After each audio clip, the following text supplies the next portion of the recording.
வணக்கம். பக்குவப்பட்ட ஆன்மா, பக்குவப்படாத ஆன்மா, இப்படித்தான் பிரிக்க வேண்டும். நல்லவர்கள் தீயவர்கள் என்று பிரிக்கக்கூடாது, பிரிவினை காட்டக்கூடாது. பக்குவப்பட்ட ஆன்மா, பக்குவப்படாத ஆன்மா. இதில் பக்குவப்பட்ட ஆன்மா என்ன சொல்லுவோம்னா, நான் இவ்வளவு நல்லவனாக இருந்துட்டு இருக்கிறோம், ஆனால் கஷ்டங்கள் நம்மளுக்கு அது சிரமங்கள் தெரிகிறது, சிரமம் இருக்கிறது என்று அவங்கெல்லாம் எப்படி, அந்த ஆத்மா எப்படி ஒரு நிலையில் இருக்காங்க, அவங்க செய்யாத செயல் இல்லை, அவங்க செழிப்போடு இருக்காங்க அப்படின்னு சில ஆத்மா மனது குமுறலை உண்டாக்கி கொள்ளும். அது அதவல்ல. அது ஆன்மா இந்த பக்குவப்பட்ட ஆன்மாவுக்கு சோதனையில் வரலாம், ஆனால் கஷ்டம் வராது, கஷ்டங்கள் சுமையாக தெரியாது.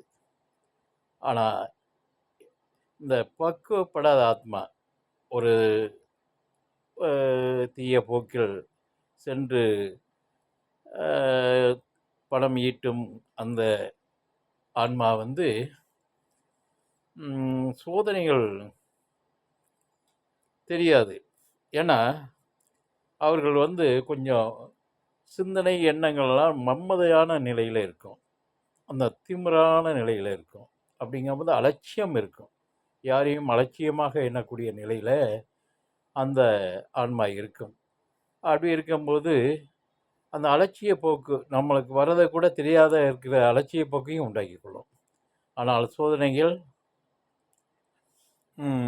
இருக்கும். சோதனை இருந்தாலும் சோதனை தெரியாமல் அந்த அலட்சிய போக்கில் இருக்கும். ஆனால் நிச்சயமாக கஷ்டங்கள் இருக்கும். சோதனை வந்தாலும் சோதனை அலட்சியப்படுத்தி அது தெரியாமல் இருக்கிறதுக்கு காரணம் தன் செருக்கு காரணம். அந்த தன் செருக்கு இருந்தாலுமே அலட்சியம் வந்துடும். அந்த அலட்சியம் வரும்போது என்னன்னா கஷ்டம் தெரியாமல் இருக்கிறது போல காட்டிக்கொள்ளும். அப்படி ஒரு நிலையிலே உண்டாகிக்கொள்ளும். ஆனால் சோதனையும் உண்டு, கஷ்டங்களும் உண்டு. இதில் எப்படி அந்த நாம் நல்ல ஆத்மாவாக இருந்து இவ்வளோ கஷ்டப்படுறோமே, அவர்கள் பாருங்கள் செய்யாத செயல்களை அப்படின்னு நினைப்பதுக்கு ஒன்றும் இல்லை.